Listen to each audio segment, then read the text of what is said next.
when we took a look at the OMS, the two primary responsibility of the OMS, first is the risk checks, and then second would be routing that order after it passes or rejects, right? Those risk checks.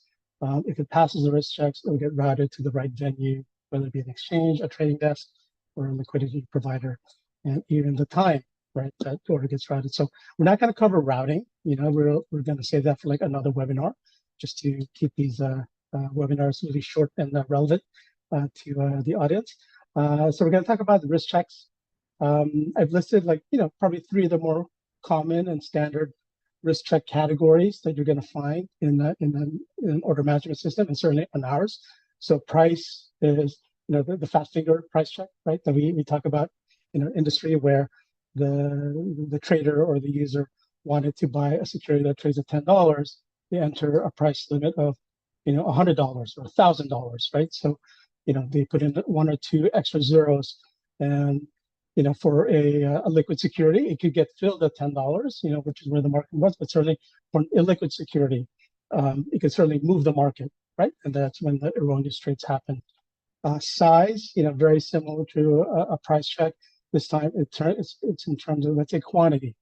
So very simple order. The user wants to enter 100 shares. Again, they put in a few extra zeros. It could be sending 10,000 or 100,000 shares or contracts, right? And then that will obviously move the market. So that's a kind of like size check. Sometimes the notional value, right? They meant to send, let's say, $10,000. Again, a few extra zeros, and it ends up being 100,000, $1 million. So for an illiquid security, that will certainly move the market and cause erroneous trades.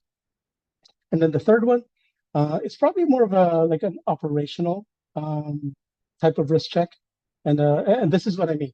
So while the OMS probably can't predict whether the trader meant to buy, to go long, right, or to sell, or to go short a particular security, it is possible to have like a risk check where, based on your current position, that the OMS knows that you're long the security.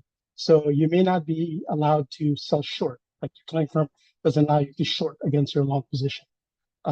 So they'd like to be able to catch and prevent that, to make sure that the order gets marked as selling long, because you're long your position. In derivatives contracts, let's say like options, also important for operations and for exchanges to track, let's say, open interest in a particular options contract, where if you're long a call option, and then you enter an order to sell, to open another position instead of closing your long position, you may want to prevent that, right? So because the user really meant to close their position, because long or short derivative contract, there's always that risk of being assigned, where they thought, oh, I thought I closed my long call option, so why am I getting assigned, right? So that's certainly a risk. Or they wanted to exercise, but in error, they closed out their position and they had nothing to exercise. So, so those are certainly important risk checks that might be more on the operational or risk side, or for an exchange. But certainly it is an important risk check that we're finding that customers find useful in their order management system.